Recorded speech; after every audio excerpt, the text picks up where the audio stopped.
Thank you for joining us this morning. We appreciate your participation in this very important webinar.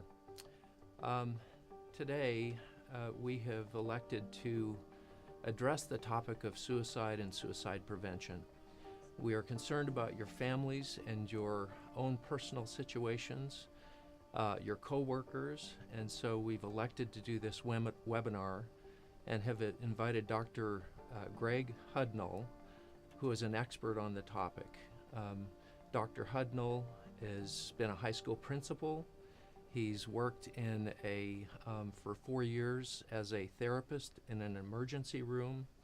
He's also been an associate superintendent and has been invited by various factions of our government to come and testify and teach and instruct on this important topic. So with that brief introduction, I will turn the time over to him. Following Dr. Hudnall, Candace Madsen will come up and explain our #BeThere campaign. Enjoy this seminar. Thank you. Thank you for the opportunity to share some concepts with you about suicide prevention, and most important, what you can do with a coworker, a family member, or even a friend who may be struggling. We're going to talk about some specific items that may be difficult for you. And if you do feel yourself struggling, please reach out and talk to someone or reach out to the crisis line. We're going to start talking about the complexity of suicide and the challenges. I want you to always remember that suicide is very complex and it's very individualized. I want to start with using the concept by the Suicide Epidemic, Current Thoughts on Suicide by Dr. Joyner, who's one of the premier researchers and probably helps us understand suicide in a way that we've never done before. So Dr. Joyner talks about the concept that more and more of us are living through a time of seamless black, a period of mounting clinical depression, blossoming thoughts of oblivion, and an abiding wish to get there by the non-scenic route. Think about that for a moment in your own life and how that has affected you. I like to use the example of getting there. We want everything right now, and we want it immediately. Younger, when I was, years ago, when I was a high school principal, I did a lot of presentations for the U.S. Department of Education. And I had a trade-off with them that I could actually take my family, and we had an old van, and we had a cooler, and we had a little portable television that plugged into a cigarette lighter, and it was a VHR, which most of you would not remember. But so we would play videos to entertain our kids while we were going. And we had this trip all set up where we were going to Texas. And so I was so excited to share with my 4 children. And so I brought my oldest daughter in and shared with her where we were going to go and to see the Alamo and all the different experiences. And interesting enough, as I was sharing it with my daughter, she was 9 years old, she puts her hands up and she just goes, "Dad, stop for a second." And I said, "What?" And she said, "All I want to know is how many videos to get there." And so the reality is that we are so fast-paced and there are so many things going on that the depression is becoming so aware and so around us. And in fact, 1 out of 5 adults will struggle with some sort of mental illness in their life. So here's the second thing that Joyner talks about, and we really are burdened by sadness. Now think about this in your own life. In a time defined by ever more social progress and astounding innovations, we have never been more burdened by sadness or more consumed by self-harm. I see this with a lot of young kids. I see it with adults, individuals that are really struggling with that self-harm and the challenges that come along with it.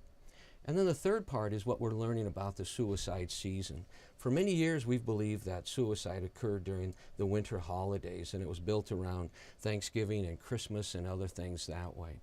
But what we're starting to realize as we look at the data and track it, that really spring is the start of the suicide season. It's not winter or holidays or believed in the past. In fact, if you look at the February, March, April, May, June, we start to see suicides go up and increase at that time of the year. So here's what Joyner says. Some of the things that we need to consider and understand is that individuals that struggle with depression, struggle with suicidal thoughts, actually look at these three pieces. The first part is the thwarted belongingness, and they feel all alone. I've been involved with over 55 youth suicides, and it's been amazing to me looking at the notes that have been left, talking with families and talking with peers, that in almost every one of those situations, the individual felt all alone. They felt like no one cared about them, no one understood what they were going through, and no one could be there to help. Then the second piece is that perceived burdensomeness. I am a burden to my family, I'm a burden to society, I'm a burden to those around me, and that I shouldn't be around. And then the third piece that Joyner talks about is that capability for suicide. I'm not afraid to die. So you bring those three pieces together, and it makes it the most challenging for an individual, and it really puts that individual most at risk. So low belonging. Kevin Kline is an individual, he's one of 5 individuals that has jumped off the Golden Gate Bridge and actually lived from that experience. And so low belonging is the desire to die, begins with that loneliness, that thwarted need for inclusion and connection. Kevin Kline, struggling with a mental illness, severe depression, put a note in his pocket and said that I will not jump, I will not take my life if at least one person reaches out to me and recognizes that I exist and that I'm a person of value. So Kevin walked the entire length of the Golden Gate Bridge. Now, in the United States, unfortunately, the Golden Gate Bridge is the #1 place that individuals have taken their life. They're now raising funds to put nets underneath it to try to prevent those individuals from dying. So Kevin put the note in his pocket, walked the entire length of the Golden Gate Bridge, just begging someone to recognize him, and person after person he passed did not even reach out to him. So he walks the entire length, comes back to a marked spot that he has, and as he grabs the rail, he starts to think about, okay, I don't want to live anymore because I feel like I'm a burden to my family. So as he gets ready to jump, he hears this voice behind him, and this individual says, "Excuse me," and he turns around thinking, oh, wonderful, someone has recognized I'm in need. And the individual says, "Hey, will you take my picture?" And then he jumped. 300 feet, and he lived, but of course he was pretty well hurt. I had a chance to present with him in Idaho last year, and as we were in the airport, I was visiting with him individually, and I said, "Kevin, what was it really like at that moment of despair?" And he said, "Greg, I can assure you that I did not want to die, nor did I want to jump, but I felt all alone. I felt like no one even noticed that I existed. No one talked to me, no one reached out to me." And then he said the second piece is because I had been struggling with these depression and other things, I felt like I was a burden. I felt like I was a burden to my family, I felt like I was a burden to others, and I felt like, why should I live? And he said, I really didn't want to jump, but the minute that individual, and I turned around, realized didn't care about me, I realized then I was going to do it. But he also talks about that when he jumped, he regretted it falling. When he was dropping down, he said, I didn't want to die. And so that's the thing to remember, is that individuals really don't want to die. They want the pain to go away. And then amazing concepts, research by Stephen Marche. He says, the greater the proportion of online interaction, the lonelier you are. See, we've been taken over by social media with our cell phones and other things that we have. And the reality is we're constantly comparing ourselves, looking at the numbers, looking at how many likes, everything that way.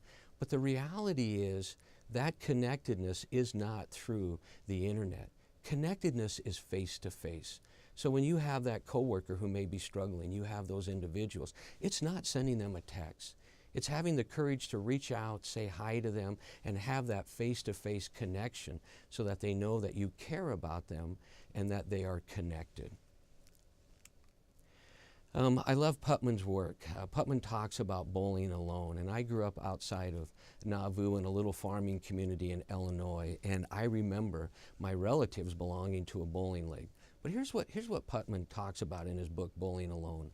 The decline in every American community on the institution that used to bind us together. It's the loss of reciprocal care, and that's what we're seeing in our community. When people have no shoulder to lean on, they feel more isolated. Think about it where you live. We're now building gated communities. We have communities where we don't even know our next door neighbors' names. We don't even say hi anymore. I remember one time I was walking down the hallway and my superintendent and I just happened to pass each other. And he and I are very close friends. And as we passed, we both said at the exact same time, "Hey, how are you? I'm fine. Okay, have a great day." And we didn't even mean it. We were just passing. There was no connection. And what Putman talks about is that our society has moved away from the need of needing each other. And that bowling alone, people during the 40s, the 50s, and the 60s, everyone belonged to a bowling league. Every organization, every company had a bowling league. And it wasn't so much the bowling, it was the connectedness. My team needed me, and I needed them. When you look at back in the 60s and 70s, a lot of young people, when they would go out after school or during the summertime, that time was spent out on the playground, out on the ball fields, and all of the different interaction with one another. We've now moved away from that with social media, and we're not interacting with each other on a one-to-one basis, face-to-face. And that's where we're seeing a lot more depression and other things, because we feel like there's someone that doesn't care about us. The other day I drove over to see a friend who had been retired, and as I was sitting there visiting with him, he was probably one of the most popular individuals in the school district where I worked. And as I was asking him how he was doing, he said, the thing I miss the most, Greg, is I miss seeing other people saying hi, for them checking on me to see how I'm doing. That's what we're starting to see with social media. The next part of burdensomeness is really interesting, because we see individuals who see themselves as ineffective for their friends, their family. They start to struggle, and because of social media and other things, that message goes out to everybody. Where before, an individual may struggle in a family, at their job, or at work, and it may be noticed by a few friends. Now we're seeing it noticed by many more people. The second part of that is that individuals starting to feel like they're a liability. They feel that they are becoming a burden to that friend, to that relative, or whatever. The third piece to remember is that we need each other, but if we are failing those that we need, the choice is clear that we would rather be dead. The crisis team that I work with, we responded to a suicide, and it was very traumatic, amazing young lady. But one of the things the note that she talked about that she left is that she felt that she was a burden to her family. She felt that she was a burden to others, and that they would be better off if she took her life. Those are some of the things that you want to be aware of when someone talks about that concept of my family would be better off without me. Society would be better off without me, because I feel that I'm not of value or making a difference.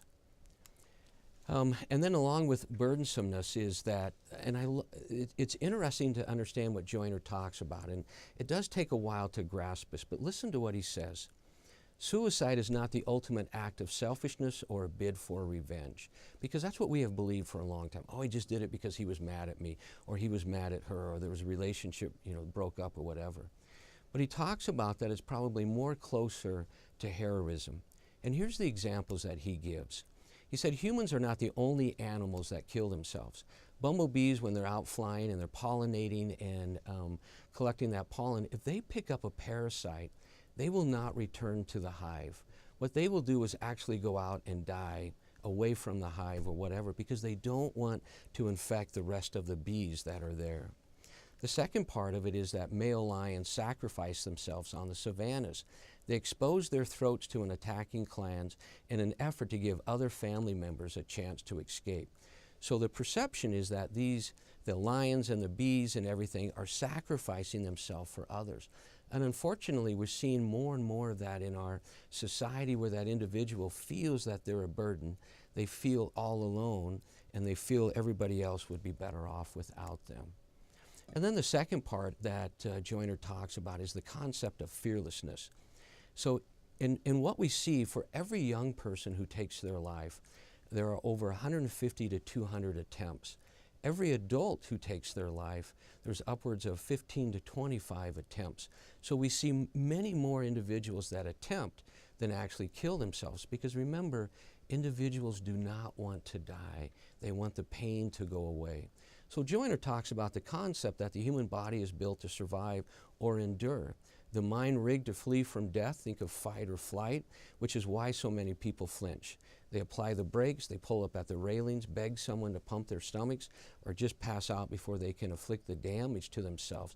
Because once again, they don't want to die, but they're hurting so bad, they feel like there's no other option, and that suicide becomes that option for them as a choice. And then the second part of that with the fearlessness is the exposure to violence in media, and I find this very fascinating. So in 2009, the American Association of Pediatricians came out and said that the strength of the association between media violence and the aggressive behavior is greater than the association between calcium intake and bone mass, lead ingestion and lower IQ, and almost as strong as the association between cigarette smoking and lung cancer. So what we're seeing in our society is that individuals that are being exposed to more and more violent movies, more and more violent shows and other things, that they're picking up on this. There was a study done that looked at the top 5 states in suicide, and one of the things that they talked about is that more females than males attempt, almost 4 to 1.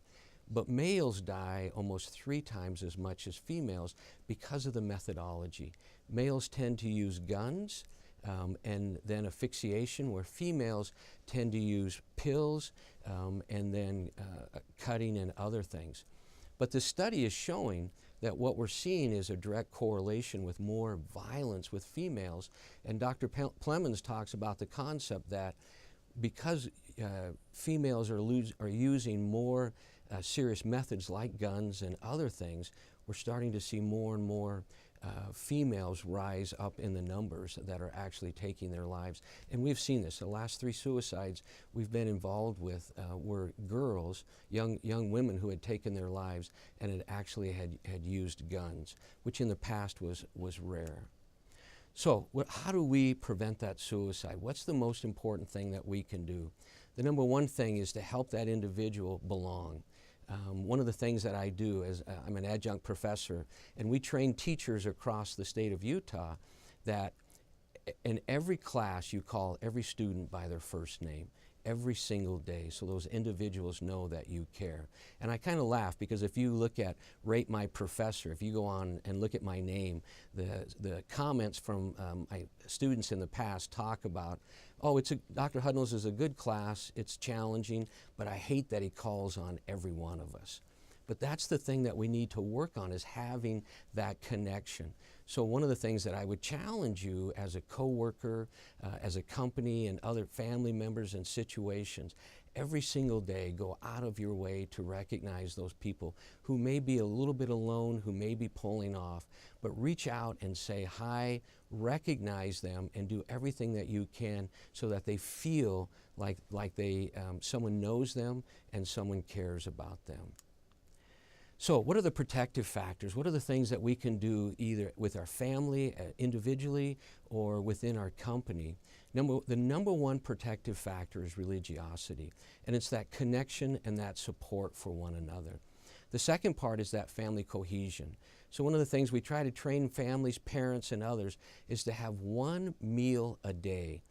So that you're focused on each other without any electronics, any media involved, television's turned off, and that you're focused on one another. Whether it's just you and another person or with your children or whatever, have that one meal a day. But that's mutual involvement, shared interest, and emotional support. And then the next part is that connectedness to the community. Find ways to get your family involved, whether it's the library, whether it's an activity, something going on in the community. Get your family involved in it. Start training, especially with young children, problem-solving skills, conflict resolution, anger management, impulse control. While suicides are very rare for elementary age, unfortunately I've responded to a 5th grade suicide and a 4th grade suicide, which is hard to believe. But we see young people that are struggling with ADD, ADHD, having more lack of impulse control than others. And then the second part that we want you to be aware of, what are the warning signs?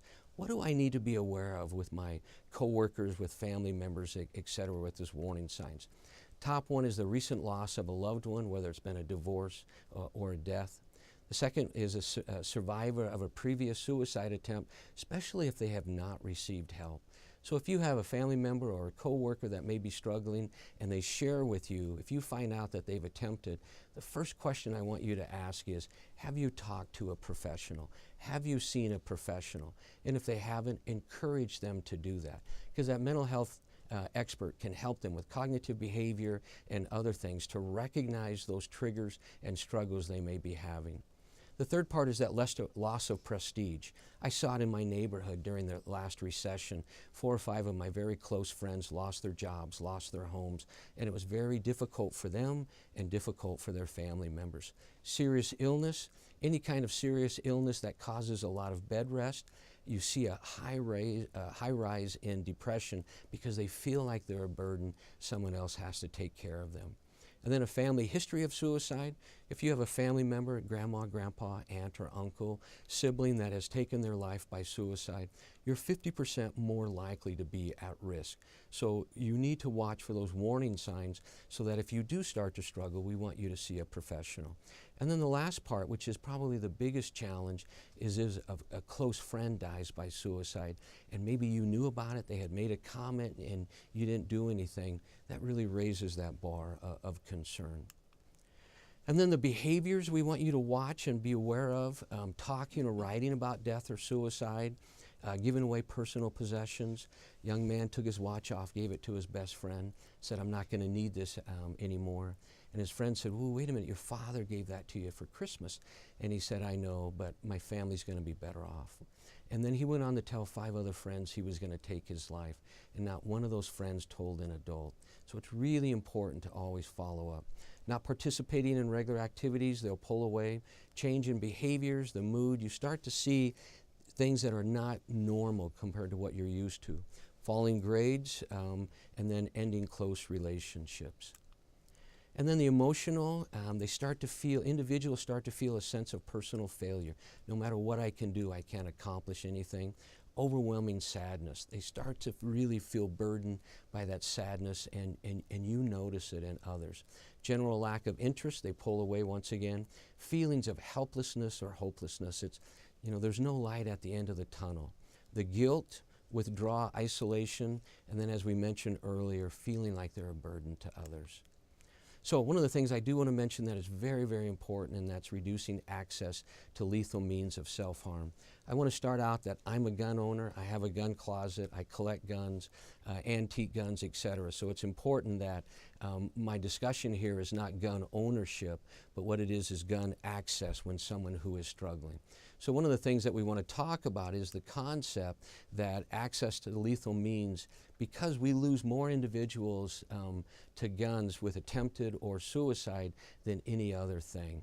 So what happens is suicides take place during a very short period of time. Romantic breakup, disciplinary action, something that happens in their life that triggers it. And then there's access to that gun within the home or whatever.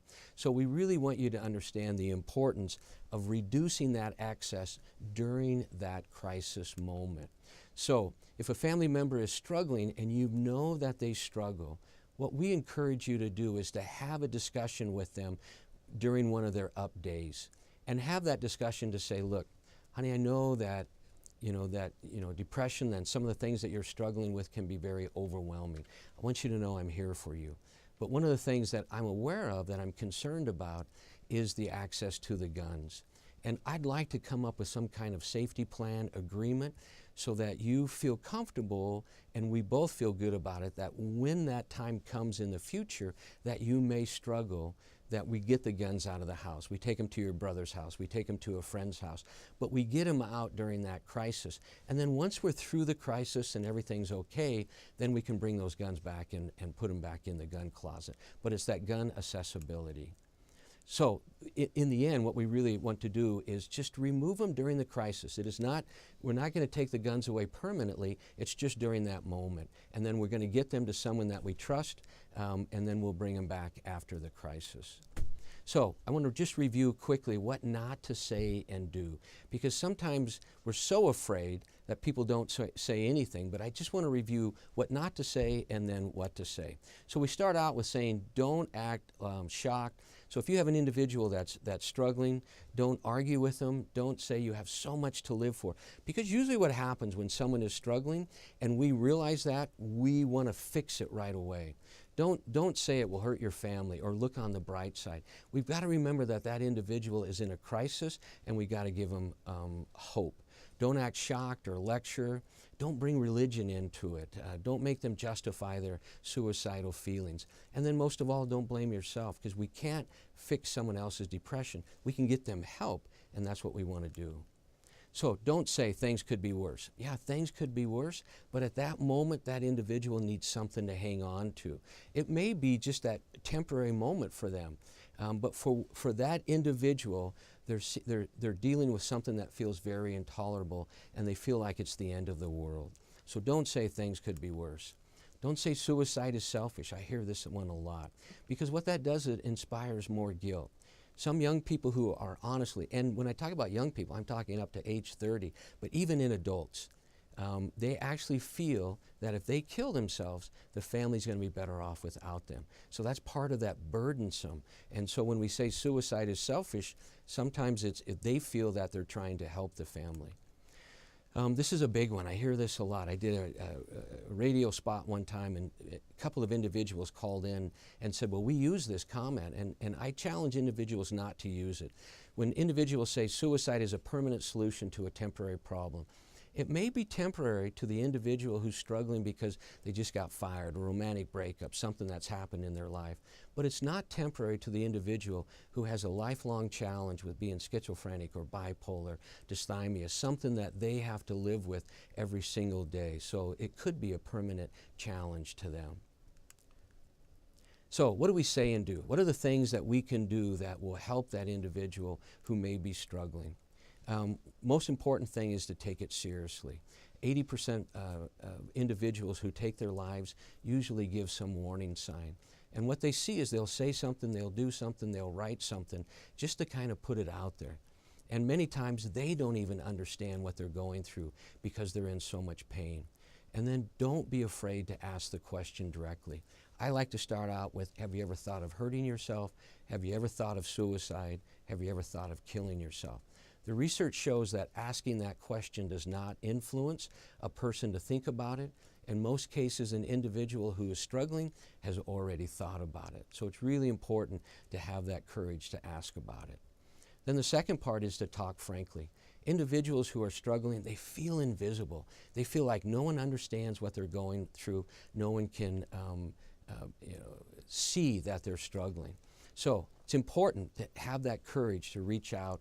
Are you okay? I noticed today that you were struggling. The key is to help this person stop feeling invisible. And then the other thing is, when we start to have that interaction, is to ask a question and then to listen. Too many times we want to fix it. When I do training, I'm an educator by trade, and I'll have 100 teachers in a room, and one of the experiences that I have them do is they stand up and they get with someone else, and I ask them to tell their life story in 60 seconds, and I time it, and then they take turns.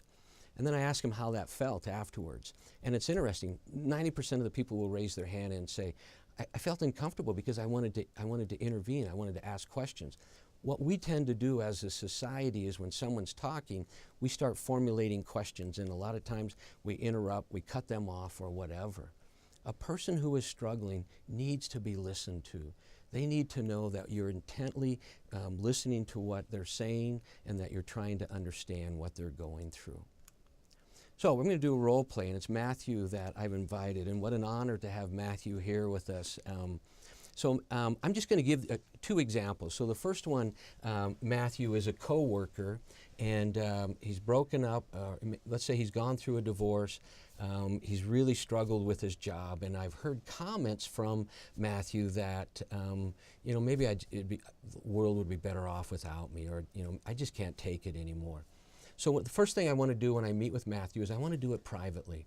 I want to pull him away from the other coworkers so that I don't embarrass him, I don't shame him in any way that way, and I want to make sure that we can have a private conversation. So maybe we go for a walk, maybe we step outside or whatever, but the conversation goes something like this. Matthew, how you doing? I'm okay. You know, I noticed the last couple of days at work that it appears that you've really been struggling. Are you struggling? Yeah, I don't know if I want to talk about it. Yeah, and I don't blame you. I know the breakup has been really difficult and other things have been challenging, but one of the things I've learned is that sometimes when someone goes through what you're going through, they think about hurting themselves. And I'm wondering if you've thought about hurting yourself. Yeah, I'm kind of uncomfortable talking with you about it. Yeah, and I don't blame you. I'm not a therapist. I'm a programmer, right? I mean, that's what I do all day long. But I want you to know how much I care about you, and I want you to know that I am interested in you, and I'm wondering if you'd be willing maybe to talk to someone who can help you. Maybe. Okay, great. So one of the things I want to do is I want to drive Matthew. I don't want to be the counselor. I don't want to be the therapist, nor do we want you to be. What we want you to be is that friend, to have that courage to recognize it. So QPR is one of the premier programs in the world, and they talk about questioning, persuading, and referring. And that's what I want to do with Matthew. Now the second part, we're going to have Matthew role play that he doesn't want to talk about it, and it's none of my business. And let's see what happens. Hey Matthew, how you doing? Good. You know, I went to this amazing suicide prevention training, and one of the things I learned is that sometimes when someone struggles, and I know you're struggling, I heard about you and your situation, and I heard the comment you made the other day when we were standing by each other that maybe the world would be better off without you. I'm wondering if you'd be willing to talk to someone, maybe get some help. Yeah. Yeah. Yeah, I don't think so. Yeah, I can imagine it's probably pretty scary thinking about talking to someone. I've learned that sometimes talking to someone could really be helpful. Is there someone that you would feel comfortable here in the company talking to? Do you have maybe one of our coworkers that you really like? That Not No. really, no. No. How about anybody at home? Is there someone that you could? No, I mean, I live by myself. And Oh, do you? Yeah. Well, you know, we have the local mental health agency, and I've actually have visited with them in some situations where I struggled, and I'm wondering if maybe that would help. I mean, possibly, yeah. Okay, great. So why don't you take out your phone, and I'll give you their number. Right And- now? Yeah. Are you okay with that? Well, I don't know, maybe. See, now, interesting enough, can I tell you, I probably have met with over 1,000 people in my career. 60% of the time, if you have a relationship, and that's the key, they will open up. About 20% will hesitate, you know, just to see, why is this person doing this? And then the other 20% will say, it's none of your business, just leave me alone. So if Matthew were to say, no, I don't want to talk to anybody, it's none of your business, I'm still going to try to drive Matthew to pull out his phone and at least put the crisis number on. So then it would be something like, you know, Matthew, I understand you don't want to talk to me, and I'm okay because I'm not a counselor, and I understand you don't want to talk to anybody, but there may come a time when you're really struggling, and there may be a time that you do want to talk to someone. Would you be comfortable taking your phone out and at least putting the crisis line down so at least you have that to turn to? Yeah. Yeah, so at least, you know, before we walk away, and I want to make sure that I don't offend him, because being a coworker could be the best thing for me to continue to work out and provide, but we got to remember, when the day's over, the day's over. And Matthew may leave, and he may be struggling. And I was role-playing with an individual one time, and he actually shared that he had a coworker that had put a suicide plan together, and he had visited with him, and later on the individual said, that saved my life. Just that one moment. Because remember, the crisis peaks, and at that moment, if we can recognize and intervene, there's a good chance that we can provide that support. Matthew, thank you. And the one thing I would add is Yeah, that please. in many cases, work is the only place where people have that social interaction. Good They point. don't have it at home. They're a single person going back to their place of residence, and that's it. So work is the only place that they have the opportunity to meet and socialize with others. You know, I that's think that matters. I think that's a really good point. The other thing that you just reminded me of is that a lot of times coworkers are afraid to say something because they don't want personnel to find out. And so that's one of the reasons that I always try to have that local emergency crisis line, information available, because I have heard those coworkers say, no, because if personnel finds out, I'm going to lose my job. Where reality is most personnel want to provide that support, they can provide that additional information, but remember, it's that fear factor. So I like to use the I message, I notice, so it's not attacking you. And I love Matthew's comment, because that may be the only place that we can socialize. It's the only place that I feel comfortable in a safe environment. Yeah. And at Bonneville, we're your friend. There you go. Love that. Love that. So it's really important to have the courage to follow up and take that courage to use the I message. So start the conversation. I just want to review with you some of the things that you can do, and I hope you saw it in the interaction with Matthew. So here are the key pieces. I've been feeling concerned about you lately. Recently, I've noticed some differences in you and wondered how you're doing. I wanted to check in because you haven't seemed yourself lately. Those are non-threatening ways to reach out and start that conversation. The second part is, I always start out asking, have you thought about hurting yourself? Now, there are a lot of individuals who will say, ask the suicide question immediately, and that's okay. But because hurting for me is a non-threatening, and plus I work a lot with young people, I like to start with that. Have you thought about hurting yourself? Have you thought about suicide? Have you thought about killing yourself? So, QPR, question, are you thinking about suicide? Persuade, I'm concerned about you. Refer, let's get help together. Now, I may not be able to, jump in the car and drive him over to the mental health agency because there may not be any openings. But what I can do, and I've done this before, is where I'm grabbing that phone and I'm dialing the crisis line. In my county, the crisis line, people know me by first name. And I get on the phone, and one of the things I do is I will say, hi, this is Greg. I have a friend that I'm worried about that's struggling, and I'm wondering if you could talk to him for a few minutes. And then I hand the phone over. And it's literally that quick, but it's also that safe, and it can provide that support. So it's important to remember that most individuals do not want to die. They want the pain to go away, but they don't know how to make that pain go away. So reporting on suicide. So do we want to take a moment, Candace, and just answer any questions there may be right now? Yeah, actually, there have been a Okay, few. good. Going back to religion, Yeah. if you're inside the religion and feel part of it, it's a protective factor. But what happens when you feel outside, especially LGBT Yeah, youth? so, and can I tell you, that's the biggest challenge in it, and it doesn't matter what religion it is. I was back in North Carolina in the Bible Belt working with communities and schools, and it was the same challenge there. One of the things that I think it's important to remember is that especially the LGBTQ population right now feel on the outside. So they're dealing with guilt, they're dealing with challenges, they don't feel accepted, and they don't feel part of it. And one of the things that I try to help individuals understand is it's important to build a support system. So find those individuals within that religious community who accept you, who believe in that it's okay or whatever, because you tend to have orthodox people that are black and white. And I share with individuals that may be struggling, avoid those. Because I avoid them in my own life, just because sometimes they're difficult to deal with, because it's only black and white. So I try to have those individuals develop and find a support system within that religious community. Okay, thank you. Another question about guns. If someone has a history of depression, is it safe to keep a gun in the house, or what? How effective is a gun lock? Yeah, gun locks are only good as long as the other person doesn't have a key or have access to it. So I think we have to be really careful with that. I was just involved with a situation last year where the family had removed the guns, and then an individual had come to stay with them that had a gun, and the individual took his life that fast.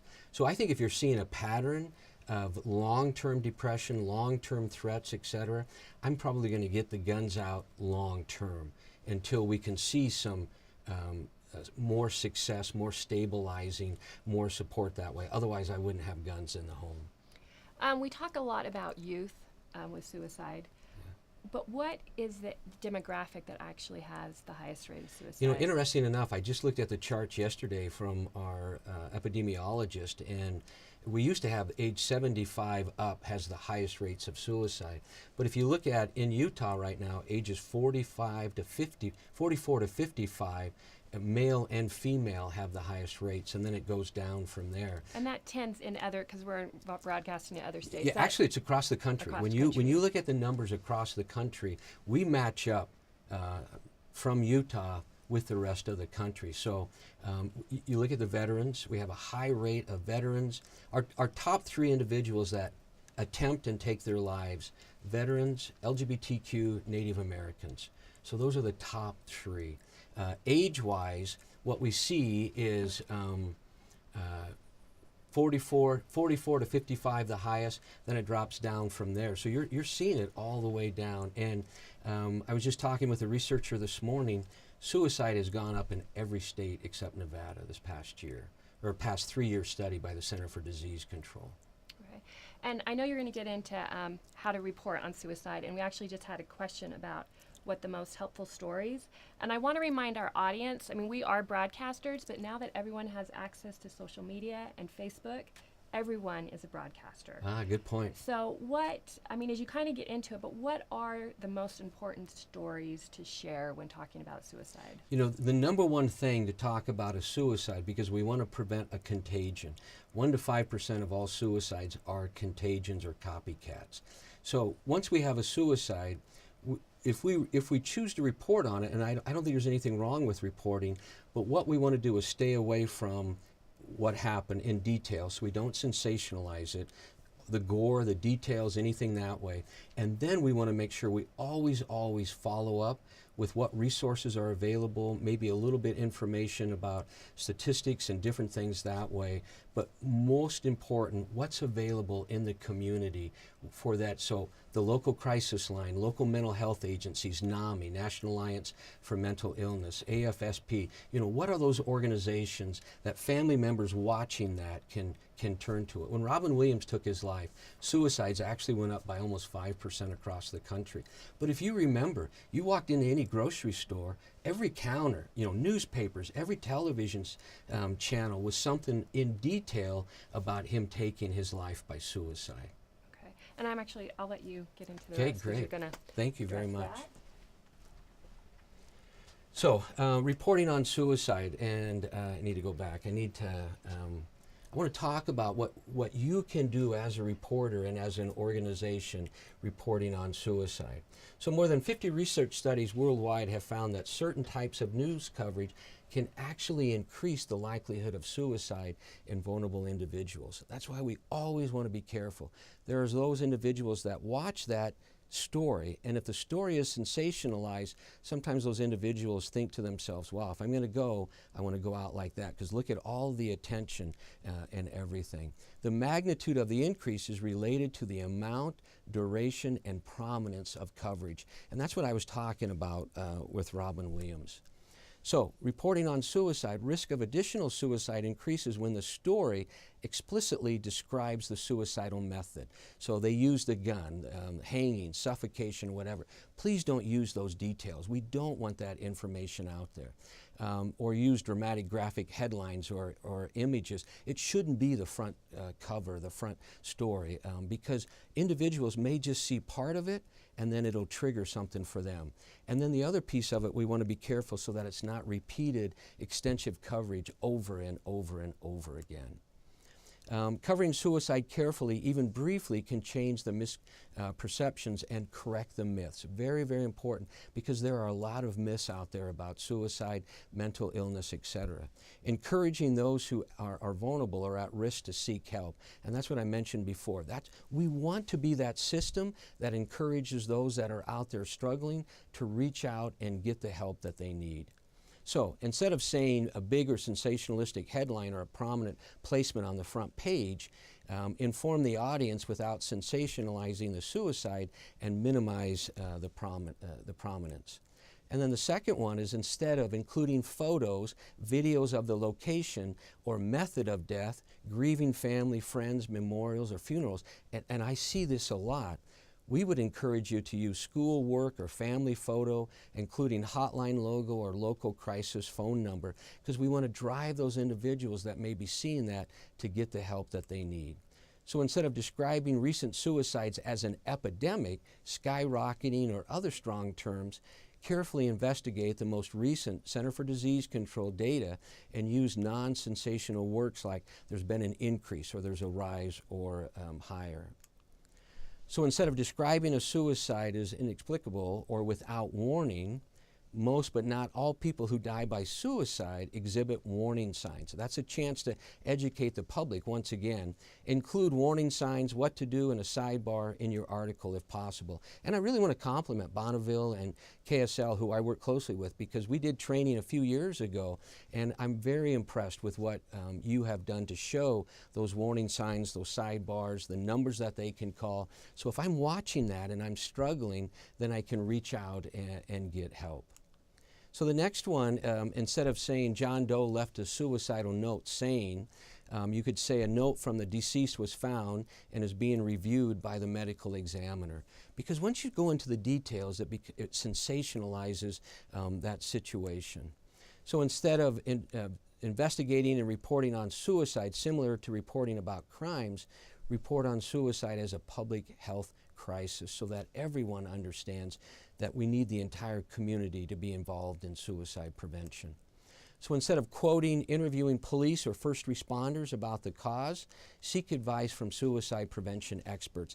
We can go on and we can help you with your station, giving you ideas, ways that, just like even the example of Matthew and I of how to talk to someone who's struggling or how to reduce access, different things that way. For me, as a suicide prevention expert, I believe it's an opportunity to teach the public. I believe it's an opportunity to reach out and educate them on resources and things that they can do if they have a family member struggling. And then instead of referring to suicide as successful or unsuccessful or a failed attempt, you can describe as died by suicide. So we don't want to say committed by suicide. So that's a word that we're really pulling away from. I hear it a lot, and there's nothing wrong with it, but it really does affect those families who have lost a family member to suicide, because that individual did not commit themselves to suicide or commit it. They were struggling with a mental health issue, a challenge, or whatever. And so I like to say died by suicide or took their life by suicide. Reporting language. Research has shown that using suicide in a headline increases the likelihood of a contagion. And unfortunately, with my crisis team, we've responded to 4 contagions, and it's been very frustrating because it's very difficult to get a handle on. And then avoid referring to suicide in headlines. We've talked about it, unless the death took place in a public state cause of death reported in body, not headline. And then avoid reporting that death by suicide was preceded by a single event, such as a recent job loss, divorce, or bad grades. Reporting like this leaves the public with an overly simplistic and misleading understanding of suicide. Suicide is very complex. There are many things that go into the decision by that individual. There may be a final trigger that pushes them over the edge, but there are multiple things that led up to it. And we need to be careful how we report that so that we don't give the perception that it was just a romantic breakup or it was taking a child's phone away or whatever. And then, as I mentioned, suicide is very complex. There are almost always multiple causes, including psychiatric illnesses that may not have ever been recognized or treated. However, these illnesses are treatable. Refer to research findings that mental disorders and/or substance abuse have been found in 90% of people who have died by suicide. So the conclusion, what we really want you to do is to inform the audience about the causes of suicide. What are the warning signs? What are the things that we can look for as a coworker or as a family member? Include information about treatment options, stories of hope, resources for help, and then share information and advice from experts that encourage help seeking. So that's it. Thank you for the opportunity. Were there any final questions? We actually have another question. What about veterans? I mean, we know that they have a higher rate of suicide. So someone asked this question, how do you help a veteran specifically? Yeah, so we're working with the VA right now, and it's fascinating because one of the top things we found is vets will only talk to vets.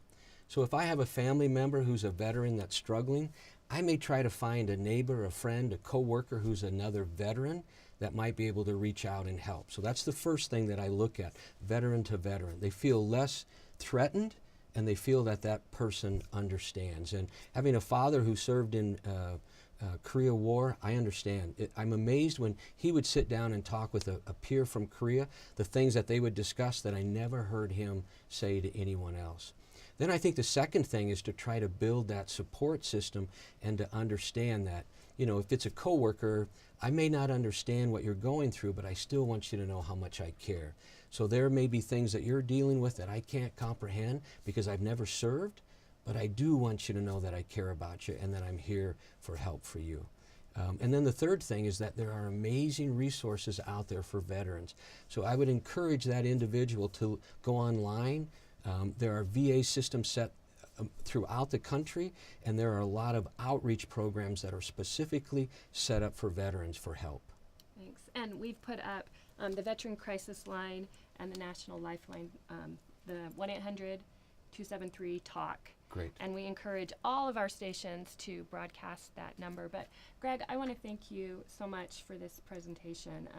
We've worked Yes. a lot together, for more than a decade on suicide prevention. I know that you've helped me a lot, and I know that his work is crucial. And we're grateful to everyone that's been watching. And I want to tell you a little bit, Bonneville is going to be joining the National Be There campaign. And what I like about this campaign is the simple message of just being there for people in the real world. We're all connected online, but we've got to form those connections in the real world. And we'll be sending more information about that. But thank you, everyone, for joining us.